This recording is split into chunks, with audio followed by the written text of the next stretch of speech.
Today we're taking a look at these NBA matches, which are happening on Monday, July 17, 2023, and giving your team and total picks for today. Welcome back to High Stakes. Before we dive into our video, don't forget to subscribe and to push the notification bell so you don't miss any of our videos. Also check out our Patreon if you want access to our premium picks. Our Patreon is a way for us to help you improve your chances of making more money. You will find the link to our Patreon in the description and comments section below. Cleveland Guardians vs Pittsburgh Pirates. It was an ugly return to action for Cleveland as they got swept out of Arlington by the Texas Rangers. Sunday's loss was a 6-5 defeat where the Guardians gave up 4 earned runs in the 8th, blowing a 5-2 lead. Trevor Stephan was charged with all 4 earned runs over 0.1 innings, and he was charged with a loss. Offensively, Steven Kwan had a great day at this dish, going 4-5 with a home run. Cleveland is now 45-48 this year, and they're 2.5 games back for Minnesota in the American League Central. It has been a massive fall from grace for the Pirates after their hot start in the 2023 campaign. Pittsburgh is now just 41-52, and they're chasing the Brewers by 10.5 games in the NL Central. It was an awful start to the second half for the Pirates as they were swept at home by the Giants in 3 games. Sunday's loss was an 8-4 defeat that went 10 innings. Yerry De Los Santos was charged with a loss after surrendering 5 runs, 4 earned, on 3 hits and 2 walks. Quinn Priester, the 4th-ranked prospect in Pittsburgh's farm system, will start on Monday night. He is not ranked in the top 100 prospects in MLB. The Pirates have been so bad lately that it hardly matters who pitches for them. They are almost an automatic fade, with some due diligence, of course. This is a great opportunity for the Guardians to snap their 4-game losing streak. They are likely to use a bullpen game, with Xavier Curry getting the start. Curry has made 23 appearances this season but has not started a game. While bullpen games are typically unpredictable, the Guardians have one of the most reliable pitching staffs in baseball. I feel confident that they will beat the slumping Pirates. The Guardians' pitching staff currently ranks second in both ERA, 3.40, and WHIP, 1.18. I recommend betting on the Guardians at -130 odds. I can't say I fully understand why this total is sitting as high as 9.5. I'm expecting a solid performance from the Cleveland pitching staff in this one. As I stated above, their bullpen is one of, if not the best in the business. They're also taking on a Pirates team that's just 26th in runs scored, 388.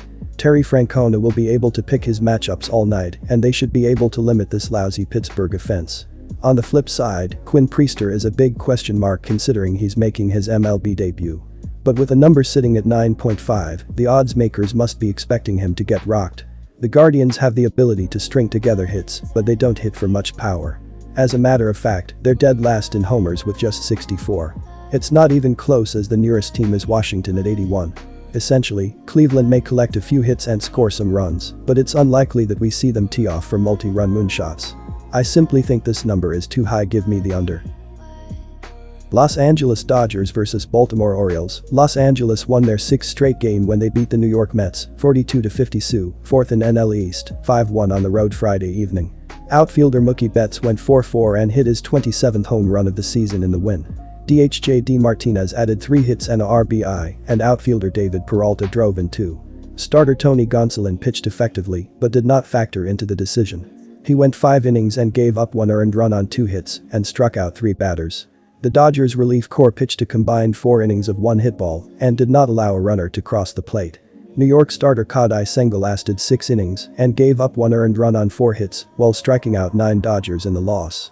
The Orioles won their 7th game in a row by defeating the Miami Marlins, 53-41 Sioux, 2nd in NL East, 6-5 at home on Friday.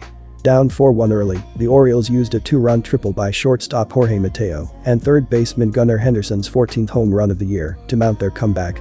First baseman Anthony Santander also knocked in 2 in the win. Starter Kyle Gibson had his difficulties, lasting 5.1 innings and giving up 5 earned runs on 9 hits and walking 2 batters. He did not factor into the decision. Reliever Felix Bautista earned his 25th save of the season by pitching a perfect 9th. Third baseman Gene Segura had 3 hits, drove in a run, and crossed the plate for the Marlins in the loss. The Dodgers' pitching staff has been terrible on the road this season, with an ERA over 5 and more than a hit allowed per inning. They have also given up 46 home runs to their opponents in 44 road games. Los Angeles has lost 4 of their last 5 series away from home. Baltimore's pitching staff has been much better at home recently, with a 3.40 ERA and a 1.20 whip over their past 5 games.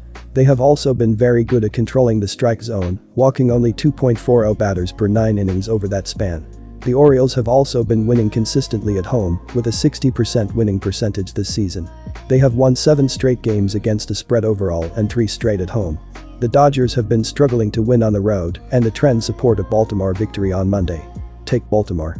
The Orioles and the Dodgers both have elite offenses this season, ranking in the top 10 in the league in several key categories, such as average runs per game and slugging percentage. Los Angeles ranks 3rd in the league in slugging percentage and average runs scored on the road in 2023. Both teams are capable of scoring in bunches quickly. The Dodgers pitching staff has struggled on the road this season, producing a 5.30 ERA away from their home stadium. They are currently ranked 2nd to last in the league in road ERA, so Baltimore's strong offense will have opportunities to score throughout the game. The Orioles pitching staff has limited their opponent to 3 runs or less in 5 of their previous 7 games. The Dodgers have gone over the run total in 9 of their previous 14 games. The Orioles have pushed or gone over the run total in 4 of their last 6 games. Rodriguez has an ERA over 13 in his previous 3 starts. The stats support a higher scoring affair when the Dodgers visit the Orioles on Monday. Take the over. San Francisco Giants vs Cincinnati Reds. They needed extra innings on Sunday, but the Giants were able to pull off a 3-game sweep in Pittsburgh with an 8-4 win. They outscored the Pirates 17-9, and they enter this series on a 5-game winning streak. Through 93 games, the Giants were hitting .247 as a team and had struck out 878 times, 3rd most in the game. Michael Conforto went 2 for 5 with 2 RBIs in Sunday's win. He has hit safely in all 5 games of their current win streak and has driven in 7 runs in that stretch. The Reds kicked off their second half with 2 shutout losses, giving them 3 straight shutouts, all against Milwaukee, who had supplanted them atop the Central in the process. Heading into Sunday, they were in danger of dropping 5 of 6 to the Brewers, having scored a total of 3 runs over 4 losses. This season the Reds were tied 4-8 overall, with 455 runs over 94 games. Their offense has slashed .254, .334, .410 in that span. Spencer Steer's team leading 90 hits are 21st most in the NL going into Sunday. The Reds' first baseman had gone hitless in 6 straight games. The Giants and Reds have had very different starts to the second half of the season. The Giants have won 5 straight games, while the Reds have lost 3 of their last 4. The Giants' offense has been hot, scoring 2 or more runs in 4 of their last 5 wins. The Reds' offense, on the other hand, has been struggling, scoring 3 or fewer runs in 3 of their last 4 games. The Giants' starting pitcher, Logan Webb, has been on fire lately. He has allowed only 1 run in his last 2 starts, and he has struck out 15 batters in each of those starts. The Reds' starting pitcher, Tyler Mahle, has not been as good lately. He has allowed 6 runs in his last 2 starts, and he has only struck out 8 batters in each of those starts. I think the Giants will win this game. They have the hot hand, and they are facing a struggling Reds team. I recommend betting on the Giants on the run line. Asking for 10 runs is a tall task for a game featuring 2 starting pitchers who didn't even let up a run in their last starts. Then there is the matter of the Reds' offense, which has been shut out 3 times in their last 4 games. 6 of the Giants' last 8 games have featured a run total under 10. Cincinnati has played 4 straight games that landed under 10 total runs. The under is 6-2 in San Francisco's last 8 games and 4-0 in the Reds' last 4 games. Take the under.